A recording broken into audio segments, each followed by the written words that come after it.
میرے واجب الاحترام معزز حاضرین، آج شام کو شاید ذی الحجہ کا چاند طلوع ہو جائے، آج نہیں تو کل تو انشاءاللہ پھر ضرور ہو جائے گا۔ یہ جو عشرہ ذی الحجہ ہے، 10 دن اس کے ذی الحجہ کے، یہ بڑی فضیلت والے ہیں۔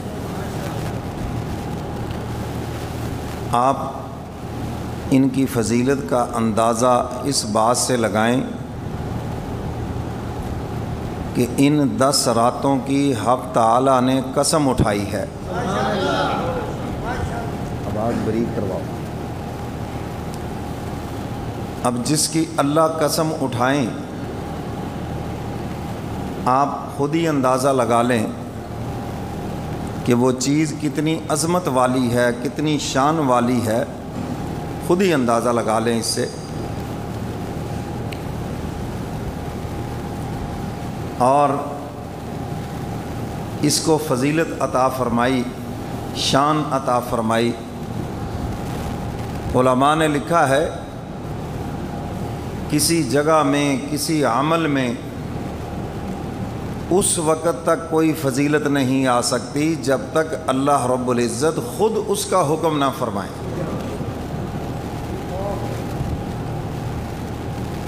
ہم نے تو فضیلتیں بھی خود ہی گڑھ لی ہیں۔ کوئی پیر صاحب 5 تاریخ کو فوت ہو گئے، آئندہ سال 5 تاریخ کو بھی کوئی مرید فوت ہو گیا، یہ دن جو ہے نا جی بس کوئی فضیلت والا ہے، بات تو ہے نا جی، آخر خود ہی گڑھ لی۔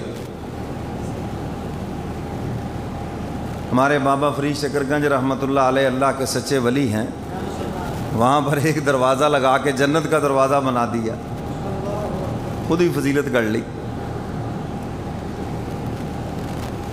تو میرے محترم سامعین، اس طرح کسی چیز کو فضیلت نہیں مل سکتی۔ دین مکمل ہو چکا ہے۔ اللہ تعالیٰ نے جس چیز کو، جس دن کو، جس جگہ کو فضیلت عطا فرمانا تھی، ان کو فضیلتیں مل چکی ہیں۔ میں اور آپ کون ہوتے ہیں کہ ہم کسی کو فضیلتیں دیتے پھریں؟ اللہ تعالیٰ کے تمام نبی سب اسی کے بندے ہیں، اسی کی مخلوق ہیں، مگر اللہ نے سب نبیوں میں اپنے محبوب کو فضیلت عطا فرمائی۔ یہ میرے اور آپ کے حضور کی شان بیان کرنے سے حضور کی فضیلت نہیں ہے، یہ تو اللہ نے اپنے محبوب کو فضیلت عطا فرمائی ہے۔ اور قیامت کے دن سب دیکھیں گے اپنی کھلی آنکھوں سے کہ حضور علیہ الصلاۃ والسلام جب جنت کی طرف تشریف لے جائیں گے، فرمایا میں سب سے پہلے جنت کا دروازہ کھٹکھٹاؤں گا، کھولوں گا، تو حضور جب چلیں گے تو سب نبی حضور کے ساتھ چلیں گے۔ تو اللہ نے سب نبیوں پر کملی والے پیغمبر کو فضیلت عطا فرمائی۔ اور معراج والی رات بھی دیکھ لیں، بیت المقدس کے اندر حضور علیہ الصلاۃ والسلام نے انبیاء کی امامت فرمائی۔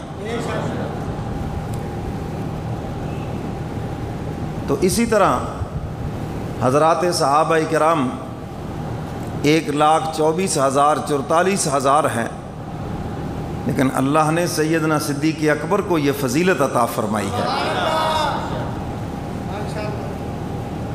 اور 17 نمازیں حضور علیہ الصلاۃ والسلام کی حیات مبارکہ میں، آپ کی زندگی میں، آپ کے مصلی پہ کھڑے ہو کر سیدنا صدیق اکبر نے نماز پڑھائی ہے۔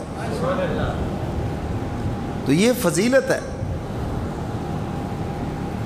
اللہ تعالیٰ نے آسمان سے کتابیں نازل فرمائی، ساری کتابیں شان والی ہیں، مگر اللہ نے قرآن کو فضیلت عطا فرمائی ہے، اور یہ ساری کتابوں کی سردار ہے، اس میں کوئی شک والی بات نہیں ہے۔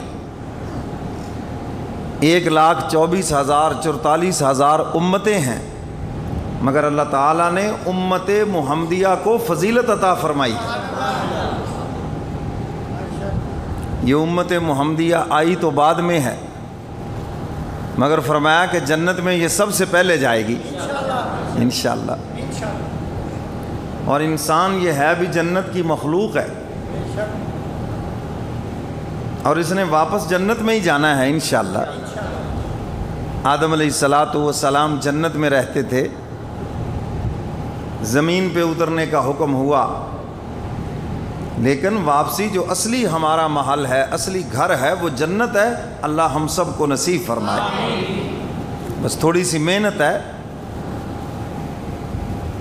تو میرے محترم سامعین، اللہ تعالیٰ نے یہ فضیلتیں عطا فرمائی ہیں، اس امت کو فضیلت ملی. اور اسی طرح حق تعالیٰ نے مہینوں میں رمضان المبارک کے مہینے کو فضیلت عطا فرمائی. حالانکہ یہ جتنے بھی مہینے ہیں 12 کے 12 مہینے یہ کس کے ہیں؟ یہ جو قمری نظام ہے اللہ کا ہے، شمسی نظام بھی اللہ کا ہے. بہت سے لوگ کہتے ہیں نا جو انگریزی مہینے ہیں اور یہ اسلامی مہینے ہیں، یہ دیسی مہینے، یہ سب اللہ کے ہیں بھائی. سورج اسی کے حکم سے نکلتا ہے، چاند اسی کے حکم سے نکلتا ہے، یہ سب اسی کے ہیں. تو 12 مہینے یہ سارے اللہ کے ہیں، لیکن ان مہینوں میں رمضان المبارک کے مہینے کو فضیلت عطا فرماتی. اور یہ جو دنیا میں نظام چل رہا ہے یہ اس کے حکم سے ہے. کہیں 29 کو چاند نظر آ گیا اور کہیں 30 کو نظر آیا، یہ اللہ کے حکم سے ہے. کیونکہ چاند سائنس نہیں نکالتی، میں اور آپ نہیں نکالتے، یہ اس کے حکم سے نکلتا ہے، یہ اس کا نظام ہے. اب دیکھو نا، ہم یہاں بیٹھے ہیں، سورج چمک رہا ہے. کچھ ممالک ایسے بھی ہوں گے جہاں شام ہوگی، ایسے بھی ہوں گے جہاں رات ہوگی، ایسے بھی ہوں گے جہاں دن نکل رہا ہوگا. تو یہ اللہ کا نظام ہے. جہاں چاہتے ہیں چاند دکھلا دیتے ہیں، اگلے دن عید ہو جاتی ہے، روزہ ہو جاتا ہے. اور جہاں چاہتے نہیں دکھلاتے، ایک دن کے بعد ہو جاتا ہے. اور ہمارے دنیا کے پڑھے لکھے یہ سمجھتے ہیں یہ شاید اس میں کوئی مولویوں کا مسئلہ ہے. مولویوں کا کیا مسئلہ ہے؟ اختلاف مطالع، یہ تو شریعت کا مسئلہ ہے. جہاں چاند نظر آ گیا، لوگوں نے دیکھا تو ان لوگوں پہ روزہ رکھنا فرض ہے، رکھیں. رمضان کا چاند نظر آ گیا اور جہاں نظر نہیں آیا وہاں روزہ نہ رکھیں. اسی طرح عید کا چاند جہاں نظر آ گیا وہ لوگ عید کریں، اور جہاں نظر نہیں آیا تو وہ روزہ رکھیں. اب تو یہ اللہ کا حکم ہے. تو فرمایا یہ جو چاند کا طلوع ہونا اور یہ جو مہینوں کا سلسلہ ہے یہ کس نے بنایا؟ اللہ. اور اس کو حق تعالی نے سورہ توبہ کے اندر بیان بھی فرمایا کہ یہ میرے حکم سے ہے. فرمایا ان عدت الشہور عند اللہ 12 شہرا فی کتاب اللہ یوم خلق السماوات والارض منها 4 حرم ذلك الدین القیم فلا تظلموا فيهن أنفسكم وقاتلوا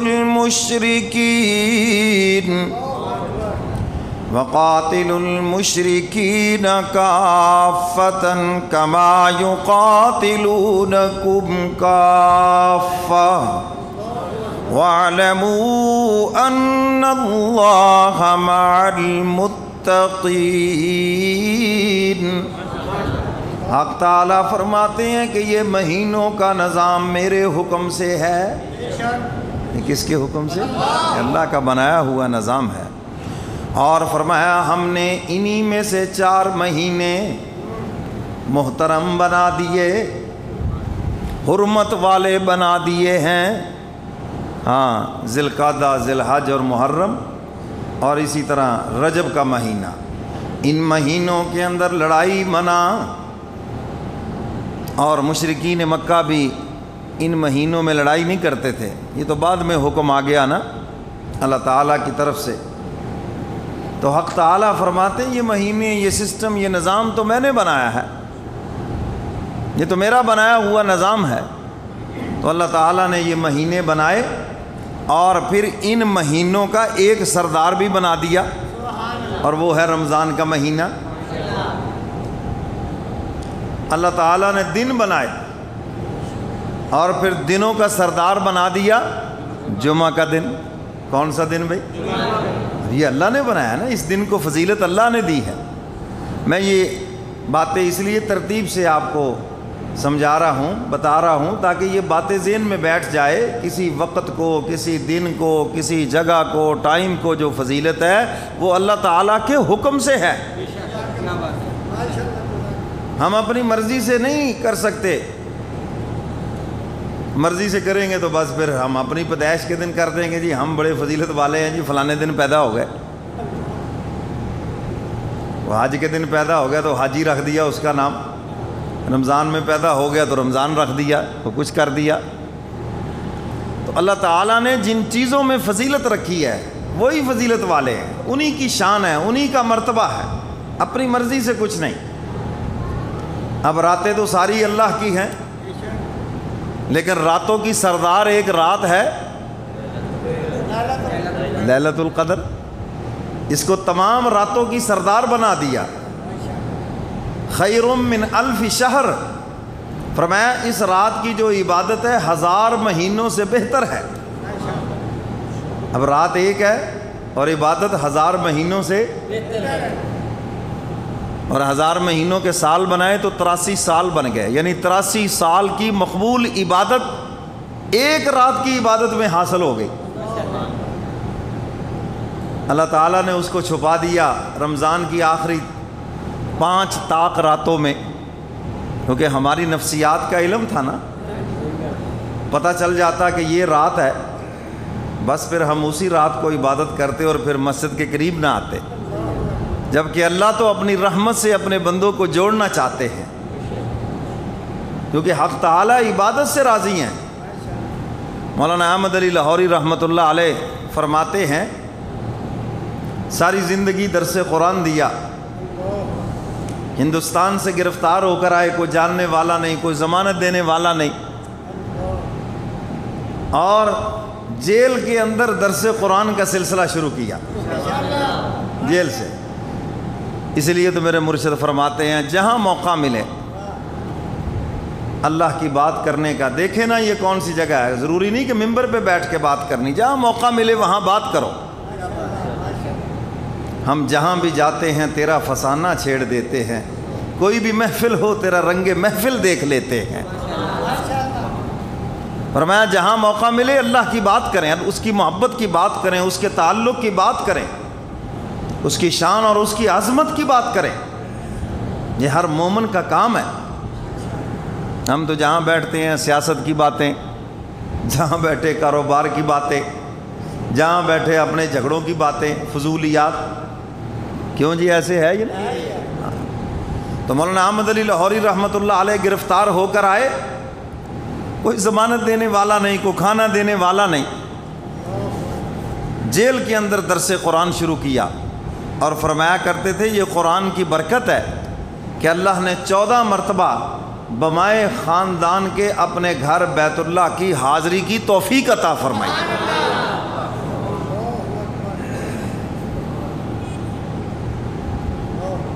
تو وہ فرماتے ہیں اگر میں اسٹیشن پہ ہوں اور ٹرین چلنے کے لیے بسل بج چکے اور میرا 1 پاؤں ٹرین پہ ہو اور 1 پاؤں فٹ پاتھ پہ ہو،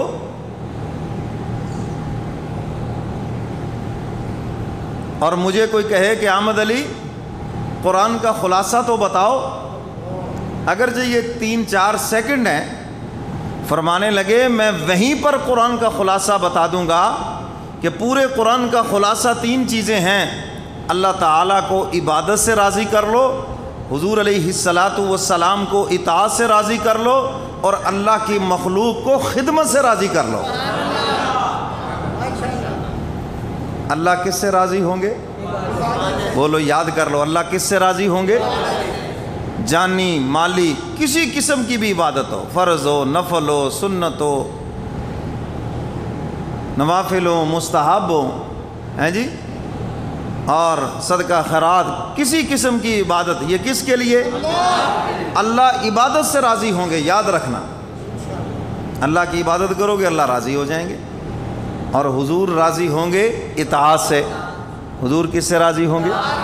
جھنڈیاں لگانے سے نہیں، گلیاں سجانے سے نہیں، گرین پینٹ اور سبز کپڑے پہننے سے نہیں، حضور راضی ہوں گے حضور اپنی اطاعت سے۔ اور اس پر میں نے ایک بیان بھی کیا ہے، واقعات سنائے حضرات صحابہ کرام سے بھی آپ نے اطاعت کا مطالبہ کیا۔ ایک صحابی نے عرض کیا، اللہ کے محبوب، جنت میں آپ کا قرب چاہتا ہوں، پڑوس چاہتا ہوں، تاکہ آپ کا دیدار ہوتا رہے۔ تو حضور علیہ الصلاۃ والسلام نے ارشاد فرمایا، جو جتنا میری سنت پہ چلے گا، یعنی حضور کی جتنی اطاعت کرے گا، حضور فرماتے ہیں جنت میں وہ انسان اتنا ہی میرے قریب ہوگا۔ یہ حضور کا قرب ملے گا جو حضور کی اطاعت کرے گا۔ اور آج سارا مسئلہ ہے ہی یہ، امت مسلمہ کے اندر جو آج کمی آئی ہے وہ یہی ہے کہ حضور کی اطاعت ہم سے چھوٹ گئی، خرافات میں لگ گئے، رسومات میں لگ گئے، بدعات میں لگ گئے، ان چیزوں کو دین سمجھ لیا جو دین ہے ہی نہیں، تو حضور کی اطاعت ہم سے نکل گئی۔ تو فرمایا کہ پورے قرآن کا خلاصہ یہ ہے کہ حضور کو اطاعت سے راضی کر لو، اور جو اللہ کی مخلوق ہے اس کو خدمت سے راضی کر لو۔ اب ماں باپ کو راضی کرنا ہے تو ماں باپ کی خدمت کریں، راضی ہو جائیں گے، تو جی ہوں گے یا نہیں ہوں گے؟ اور آج ماں باپ کی زبانوں پر شکایت ہی یہ ہے، اولاد خدمت نہیں کرتی، آپ ان کی خدمت کریں، راضی ہو جائیں گے۔ مال خرچ کریں ان کے اوپر، وقت دیں ان کو، ان کے پاس بیٹھیں اور ان کی ضروریات کا خیال رکھیں، آئیں تو شام کو ان کے کندھے دبائیں، ٹانگیں دبائیں، ان کے پاس بیٹھے، ٹائم دیں، خدمت کریں، ماں باپ راضی ہو جائیں گے۔ تو اللہ کی جتنی بھی مخلوق ہے خالی تعریفوں سے راضی نہ کریں، خدمت سے راضی کریں۔ تو یہ پورے قرآن کا خلاصہ ہے۔ بات سمجھ آئی ہے کہ نہیں؟ تو میرے محترم سامعین، اللہ رب العزت نے فضیلت دے دی، جس کو چاہا اس کو عظمت سے نواز دیا۔ تو یہ رات لیلۃ القدر کی اس کو فضیلت دے دی، ساری راتوں کے اوپر، خیر من الف شہر، ساری راتوں پر اس کو فضیلت دے دی، یہ اس کی شان ہے۔ اب جتنی جگہیں ہیں دنیا کے اندر یہ سب اللہ کی ہیں، جتنے میدان ہیں یہ سب اللہ کے ہیں یا نہیں؟ لیکن حج کہاں ہوتا ہے؟ میدان عرفات میں، رکن اعظم۔ اگر کوئی میدان عرفات میں نہ جائے تو اس کا حج ہی نہیں۔ اب اللہ نے یہ فضیلت اس میدان کو دے دی، اور دی بھی ان حج کے دنوں میں۔ اب اگر کوئی مکہ کا رہنے والا، وہاں سعودیہ کا رہنے والا، عام دنوں میں عرفات کے میدان میں چلا جائے تو اس کا حج نہیں ہوگا۔ فرمایا آج یہ فضیلت نہیں ہے۔ تو میرے محترم سامعین، اب میدان عرفات کو فضیلت دے دی کہ اس کے اندر ایک گھڑی بھی جا کے ٹھہر گیا، ہیں جی، تو اس کا حج ہو گیا۔ تو یہ اللہ کی شان ہے، جس کو چاہیں وہ فضیلت دے دیں۔ کوئی اس سے پوچھ تھوڑی سکتا ہے کہ آپ نے اس چیز کو فضیلت دی، آپ نے اس کو دی، وہ جس کو چاہیں فضیلت دے دیں، یہ تو ان کی مرضی ہے نا۔ تو میرے محترم سامعین، جن چیزوں کو حق تعالیٰ نے فضیلت عطا فرمائی انہی کی فضیلت ہے، اور اگر ہم اپنی مرضی سے کسی چیز کو فضیلت دینا چاہیں تو وہ فضیلت نہیں ملے گی۔ یہ ساری زمین اللہ کی ہے، وَلِلَّهِ خَزَائِنُ السَّمَاوَاتِ وَالْأَرْضِ، زمین و آسمان اور اس کے خزانے یہ کس کی ملکیت ہیں؟ سب اللہ کی ملکیت ہے۔ لیکن اللہ تعالیٰ نے زمین کے اوپر مسجد کو فضیلت دے دی۔ کس کو فضیلت دی؟ مسجد کو فضیلت دے دی۔ ایک عام جگہ ہے، ساری دنیا آ رہی ہے، کوئی پیشاب کر رہا ہے، کچھ کر رہا ہے، کوئی پوچھنے والا نہیں۔ لیکن جب اسی جگہ پر مسجد بنا دی جائے گی تو اب اس مسجد میں کوئی پیشاب کرے گا؟ اب تو تھوکنا بھی منع ہے اس کے اندر، اب تو دنیاوی باتیں کرنا بھی منع ہے اس کے اندر ہے، اب تو خراب کپڑے، بدبودار کپڑے پہن کر آنا بھی منع ہے وہاں پر۔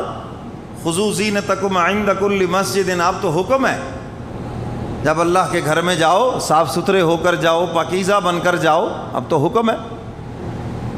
تو اللہ تعالیٰ نے مسجد کو فضیلت دے دی۔ اب آپ دیکھیں دنیا کے اندر کتنے محل ہیں، چاہے کوئی سونے کا بنا ہو، چاہے کوئی چاندی کا بنا ہو، جو مرضی ماربل لگا ہو، اس کے اندر کوئی بھی جائے گا تو کوئی جوتا نہیں اتارے گا، اتارے گا جوتا؟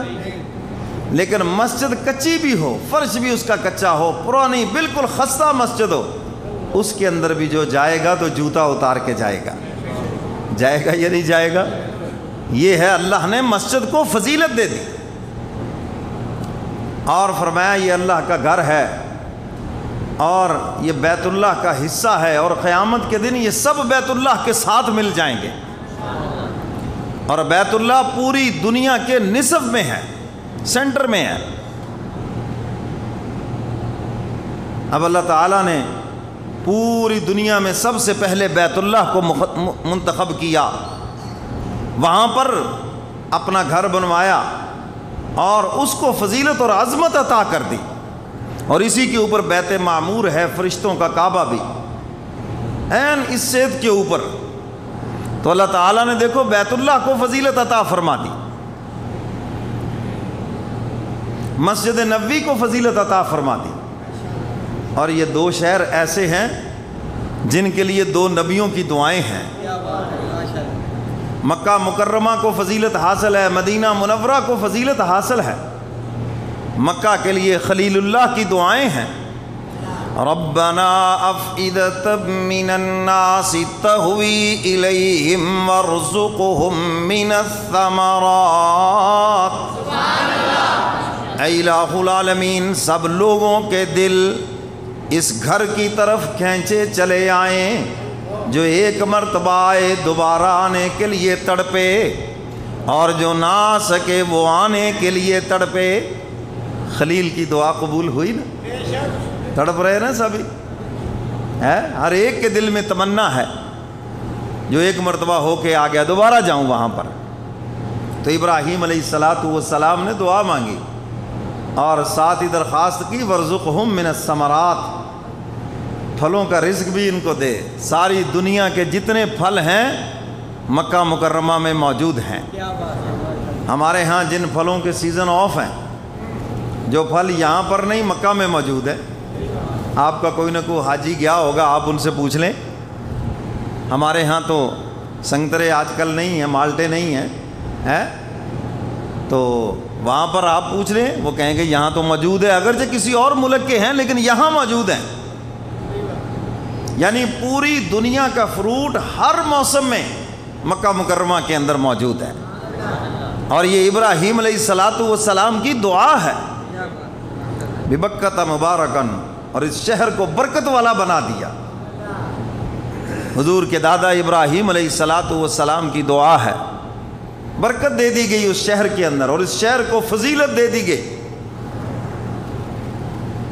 اور اب آئیں مدینہ منورہ، اس کے لیے حضور کی دعا ہے۔ حضور کی آمد سے قبل کیا نام ہے اس کا؟ یثرب۔ یثرب کا معنی بیماریوں کا گھر ہے۔ حضور کی آمد سے قبل بیماریوں کا گھر ہے۔ حضور تشریف لائے تو حضور نے دعا فرما دی، یا اللہ یہ پہلے بیماریوں کا گھر تھا، اب اس کو شفاؤں کا گھر بنا دے۔ اور اللہ کے لیے کوئی مشکل ہے؟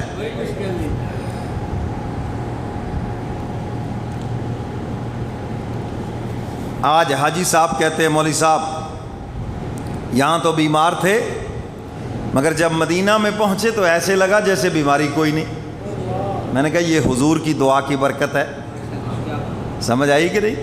وہاں پر روحانی جسمانی ہر قسم کی بیماریوں سے شفا ہے، اللہ کے نبی نے اس کے لیے دعا فرمائی ہے۔ اب مسجد نبوی ہے، مسجد کے اندر جو جا کے نماز پڑھتا ہے 50,000 نمازوں کا ثواب، اور جو بیت اللہ میں نماز پڑھتا ہے 1,00,000 نمازوں کا ثواب ہے۔ لوگ حاجیوں سے فرمائشیں کرتے ہیں وہ لے آنا، یہ بھائی یہ تو سب کچھ یہاں ملتا ہے۔ ان سے یہ درخواست کرو کہ ہمارے ماں باپ کے لیے دعائے مغفرت کرنا، اللہ تمہیں توفیق دے، 1 مرتبہ کلمہ شریف بھی پڑھ کے بخش دو گے تو اس کا ثواب 1,00,000 کلمہ شریف کا ہوگا۔ اور حدیث مبارکہ میں ہے جس فوت شدہ کے لیے 70,000 اور ایک حدیث میں 1,25,000 مرتبہ ہے کلمہ شریف پڑھ کر اس کی روح کو اس سارے ثواب کر دیا جائے، حق تعالیٰ اس کی بخشش فرما دیتے ہیں۔ یہ فرمائش کریں، 1 مرتبہ پڑھنا کیا مشکل ہے؟ وہ مشکل ہے؟ 1 مرتبہ پڑھ کر بخش دے، 1,00,000 مرتبہ کلمہ شریف کا ثواب مل گیا۔ اور مدینہ شریف میں بیٹھ کر پڑھے گا تو 50,000 کا ثواب مل گیا، یہاں 2 مرتبہ پڑھ لے تو 1,00,000 ہو گیا ہے۔ تو یہ فضیلت اللہ نے عطا فرمائی ہے۔ آپ گھر میں نماز پڑھیں، 1 نماز کا ثواب ہے۔ مسجد میں آ جائیں، عام مسجد میں 25 نمازوں کا، اور جامع مسجد میں آ جائیں تو 500 نمازوں کا ثواب ہے۔ کتنی نمازوں کا؟ اور میں اکثر کہا کرتا ہوں نمازیں پڑھنے والے تو زیادہ چلے گئے قبروں میں، اب تو گلے سے اتارنے والے ہیں، گلے سے اتارنے والے۔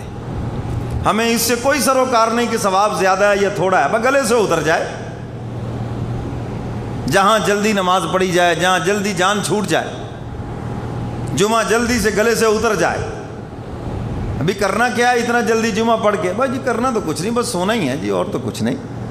وہ خدا کے بندو، تمہارے آنے میں بھی محبت ہونی چاہیے، جمعہ پڑھنے میں بھی محبت ہونی چاہیے، کیونکہ حق تعالیٰ بندے کے خلوص کو ہی تو دیکھتے ہیں، کس جذبے سے، کس محبت سے اس نے میرا حکم پورا کیا ہے، یہی تو دیکھنا ہے۔ تو اس لیے بیزاری کا ثبوت نہ دیں بلکہ محبت کا ثبوت دیں، عبادت کریں اللہ کی محبت میں، اس کا حکم پورا کریں خوشی سے اور اس کی محبت کے اندر۔ تو اسی طرح پھر جو مسجد نبوی میں نماز پڑھے گا 50,000 نمازوں کا ثواب، اور جو مسجد حرام میں نماز پڑھے گا 1,00,000 نمازوں کا ثواب ہے۔ تو مدینہ منورہ کو فضیلت دے دی گئی، پوری دنیا میں جتنے شہر ہیں سارے شہروں کا سردار بنا دیا۔ حضور کی آمد سے قبل بیماریوں کا گھر ہے، حضور تشریف لے آئے تو شفاؤں کا گھر بن گیا، رحمتوں کا گھر بن گیا۔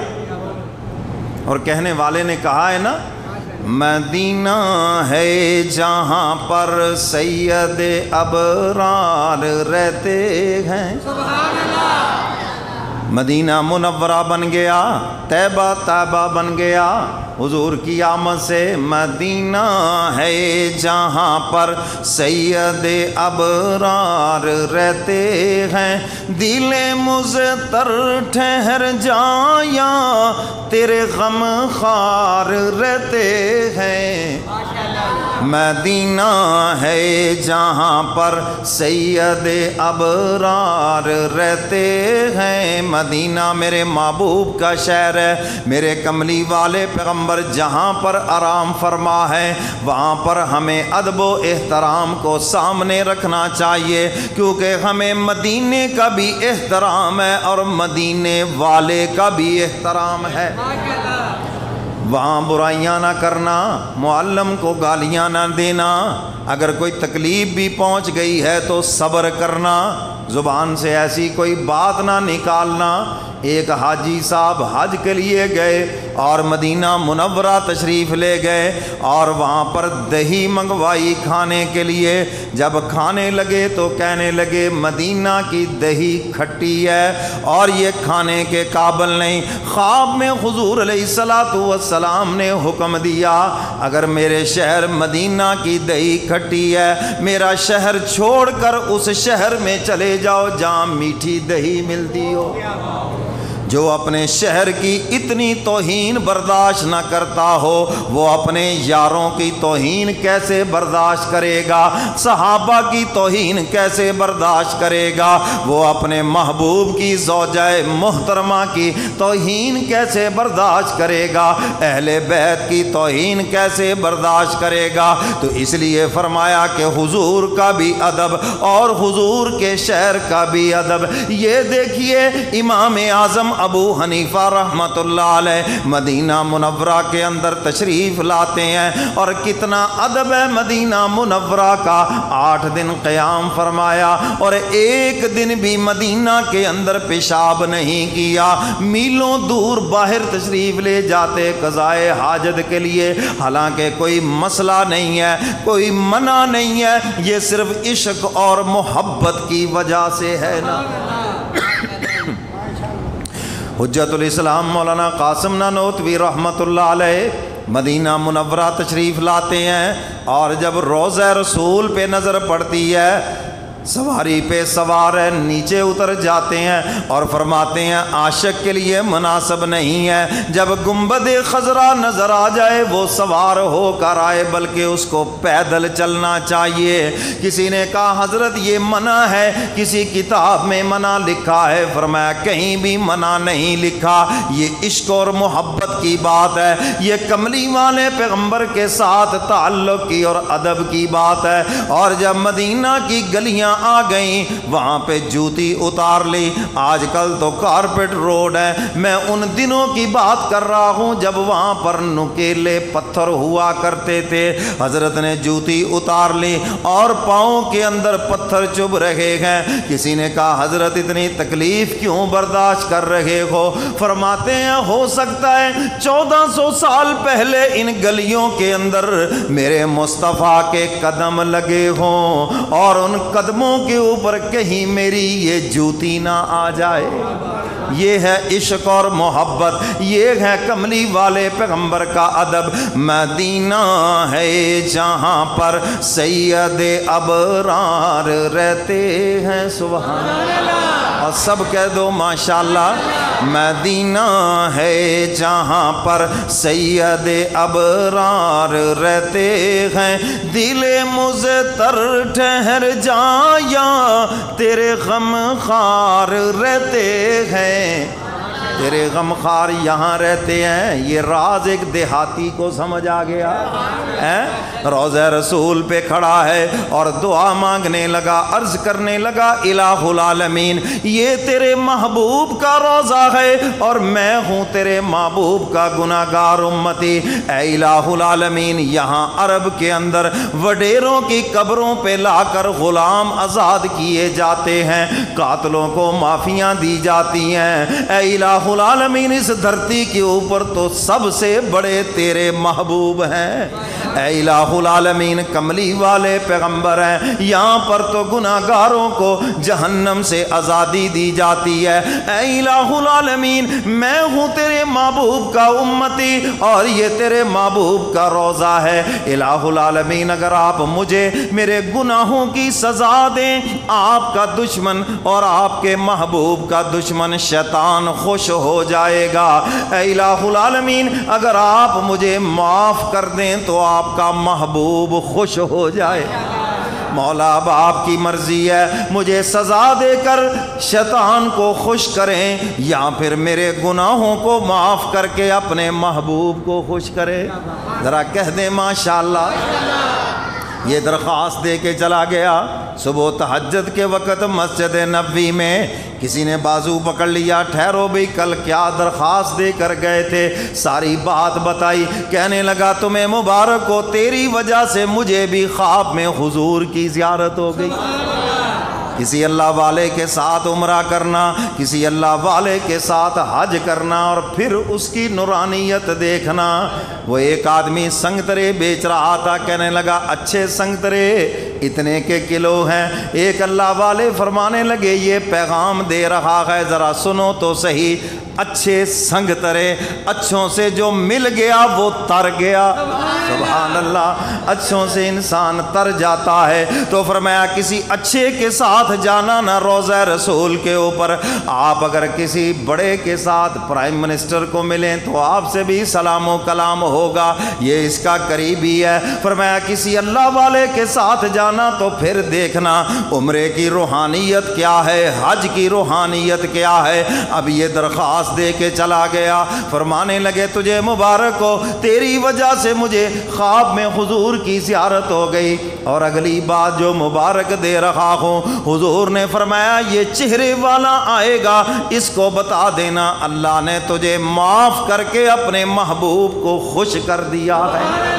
مدینہ ہے جہاں پر سید ابرار رہتے ہیں، سبحان اللہ۔ میں اس لیے زور لگوا رہا ہوں، یہ جو سو رہے ہیں ذرا ان کو جگا دو، کہہ دو ماشاءاللہ، کیونکہ سبحان اللہ ماشاءاللہ کہنے سے جنت میں درخت لگتے ہیں، اور میں چاہتا ہوں کہ ہر جمعے آپ کے باغ لگ جائیں۔ کیوں جی، باغ لگنے چاہیے نا، تو بار بار کہو نا ذرا سبحان اللہ۔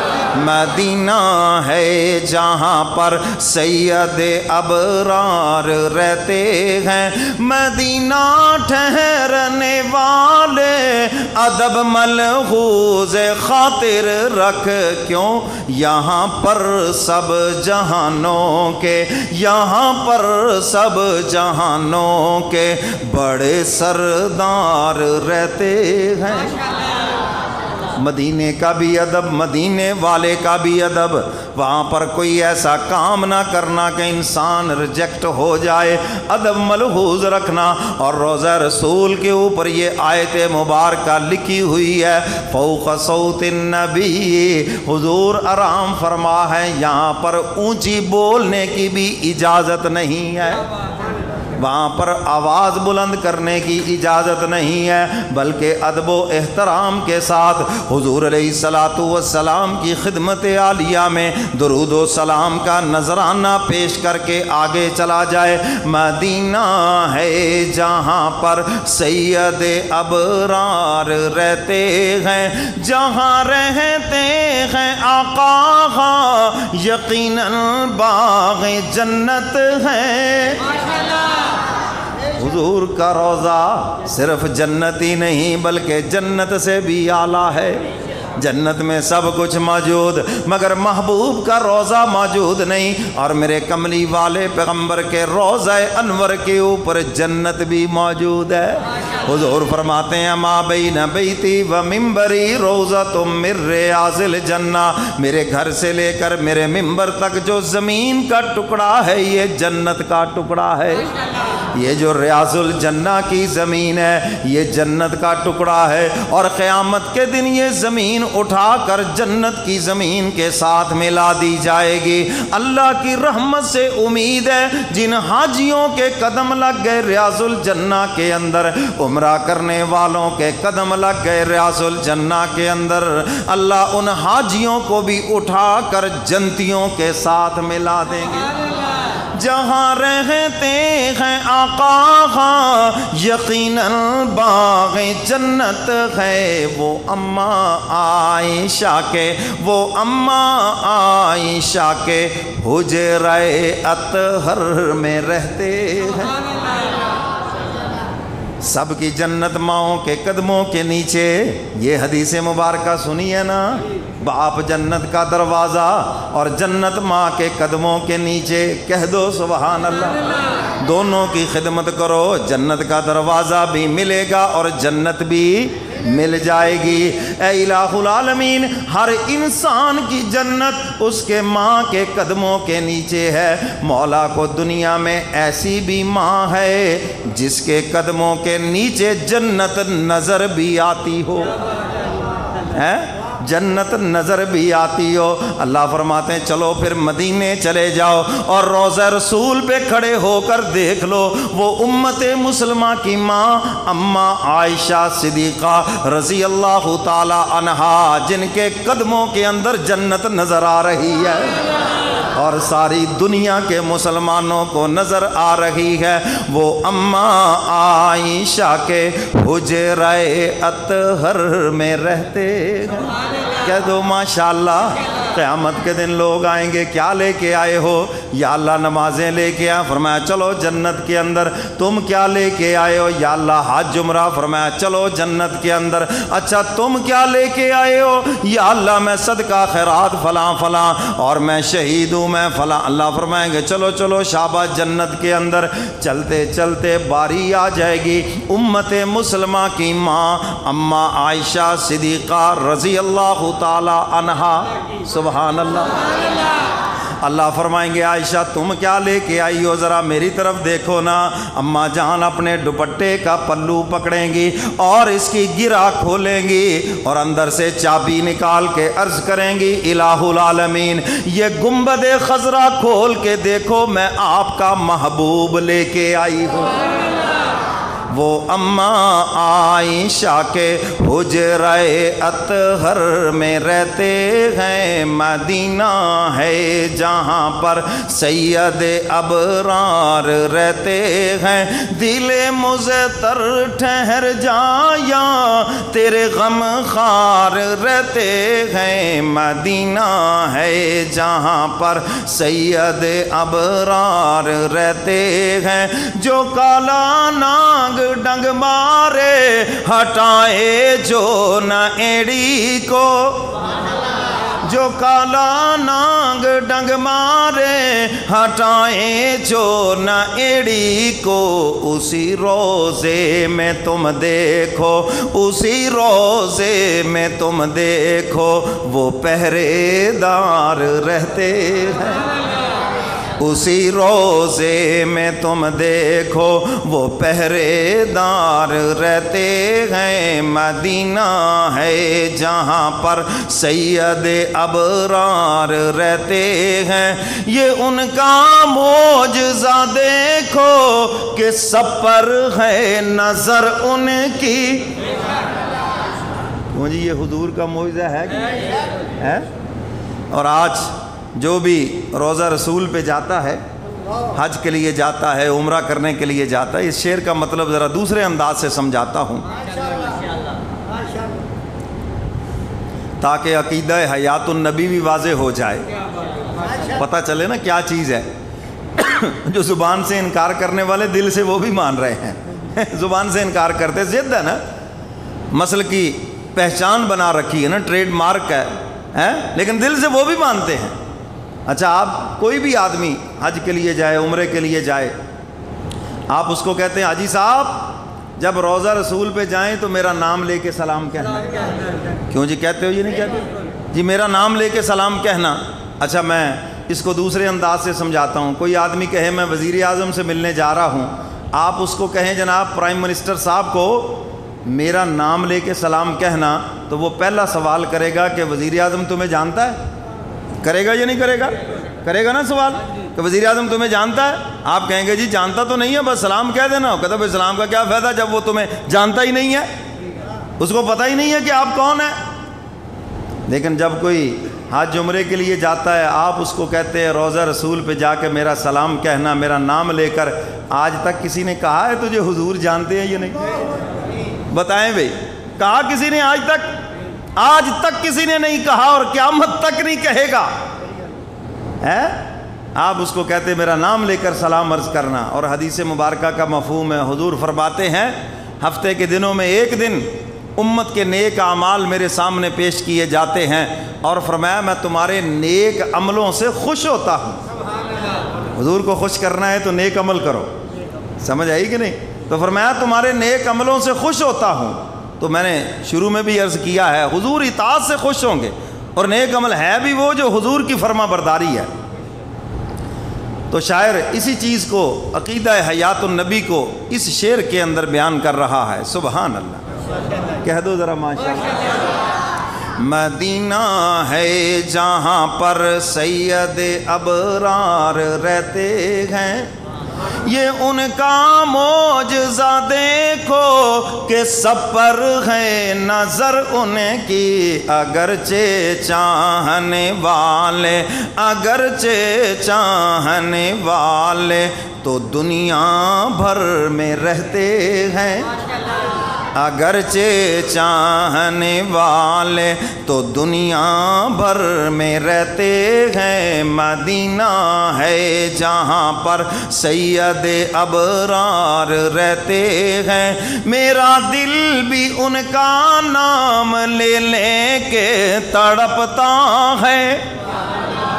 یہ جو یہاں پر لوگ فتوے لگاتے ہیں یہ گستاخ رسول ہے، اس کے دل میں حضور کی محبت نہیں ہے، یہ جھوٹ بولتے ہیں۔ نبی کا کلمہ پڑھنے والا کبھی بھی نبی کی گستاخی نہیں کر سکتا، وہ گناہگار ہو سکتا ہے لیکن نبی کا گستاخ کبھی بھی نہیں ہو سکتا، وہ چاہے کسی بھی مسلک سے تعلق رکھتا ہو، جو نبی کا کلمہ پڑھنے والا ہے نبی کا گستاخ کبھی نہیں ہو سکتا۔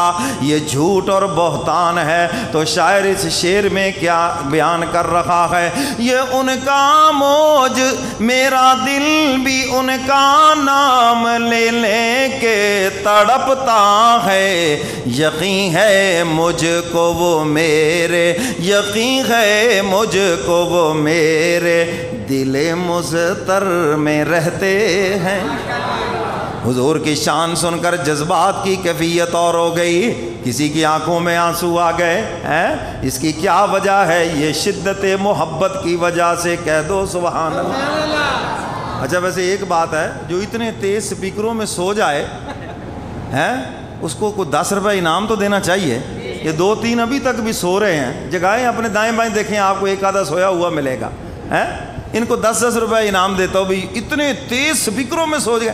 یہی ہیں جو گھروں میں شور کرتے ہو، یہ کنڈی نہ کھٹکاؤ میری نیند خراب ہو رہی، یہ موبائل کی آواز ایسا کرو میری نیند خراب ہو رہی ہے، کڑکڑ نہ کرو، باتیں نہ کرو میری نیند خراب ہو۔ وہ اب تو اتنے زور کے سپیکر چل رہے ہیں اور یہ یہاں سوئے پڑے ہیں، تو ان کو ایوارڈ تو ملنا چاہیے نا، ملنا چاہیے نا۔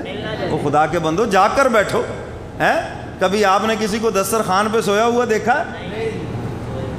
شادی کے موقع پر وہاں پر تو سوئے ہوئے شیر بھی جاگ جاتے ہیں جی، میں یہ لاتا ہوں، تو وہاں آج تک کوئی نہیں سویا۔ اور یہ روحانی دسترخوان یہاں بیٹھتے بعد میں سو پہلے جاتے ہیں، کیونکہ بیان میں قرآن میں دل نہیں لگاتے۔ ان کا مقصد یہ ہے بس ٹھنڈی ہوا چل رہی سو جاؤ بس آرام سے۔ بھائی اگر آپ سوتے ہوئے گر گئے تو آپ کا وضو بھی ٹوٹ جائے گا، تو اس لیے وضو بھی اگر سنبھالنا ہے تو جاگ کر بیٹھو۔ آپ ظاہری طور پر نہ جاگے تو آپ کا دل کیسے جاگے گا؟ کیسے اللہ اس کے رسول کی بات دل میں اترے گی؟ پھر کہو گے جی بس پتہ نہیں مولوی صاحب نے کیا بیان کیا، قصور پھر بھی مولوی کا ہی نکال دینا ہے جا کر، ہمیں سمجھ نہیں آئی۔ تو اس لیے میرا زیادہ زور جگانے پہ لگ جاتا ہے۔ تو خدا کے بندو جاگو، آنکھیں تو کھولو، اور بجائے آنکھیں کھول کے وہ بڑی بڑی آواسیاں منہ کھول کے دکھا رہے ہیں، اور منہ تو موت کے وقت کھل ہی جانا ہے، یہ آپ کو کھولنے کی کیا ضرورت ہے؟ آنکھیں کھول کر بیٹھو۔ سمجھ آئی یہ بات کہ نہیں؟ تو اس لیے بھائی سونا، ہمارے جو نئے مہمان آتے ہیں وہ بیچارے آ کر اپنی عادت مبارکہ کے مطابق سو جاتے ہیں، تو اس لیے میں ان کو جگاتا ہوں۔ یہ ایک تربیت گاہ بھی ہے، اللہ اس کے رسول کی بات سنیں تو جاگ کر سنیں۔ آپ سو رہے ہیں بیٹھے، اور سونا یہ انتہائی غلط عادت ہے۔ دین کی بات ہو رہی اور آپ سو رہے ہیں، جی ہمیں کوئی سروکار نہیں ہے، یہ بہت بری بات ہے۔ دینی مجالس میں سونا، آپ سوئیں گے 2-3 اور سو جائیں گے۔ تو اس لیے یہاں پر ہمت سے جاگ کر بیٹھیں، آپ کا یہ وقت بڑا قیمتی ہے اور ایک ایک لمحہ عبادت میں داخل ہے۔ تو میرے محترم سامعین، میں یہ عرض کر رہا تھا، اللہ تعالیٰ نے مدینہ منورہ کو فضیلت عطا فرما دی، مکہ مکرمہ کو فضیلت عطا فرما دی، ان شہروں کو برکتیں عطا فرما دی، اور ان کو سارے شہروں کا سردار بنا دیا۔ دنیا میں جتنے مرضی شہر ہیں، جتنے مرضی وہ خوبصورت ہو جائیں، جتنی مرضی اس میں چیزیں ہو جائیں، مکہ اور مدینہ کا وہ کبھی بھی مقابلہ نہیں کر سکتے۔ سمجھ آئی یہ بات کہ نہیں؟ تو میرے محترم سامعین، حق تعالیٰ نے جس کو فضیلت عطا کرنا تھی ان کو فضیلت عطا کر دی۔ ہم اپنی مرضی سے کسی کو فضیلت نہیں دے سکتے۔ سال کے دن ہیں 365،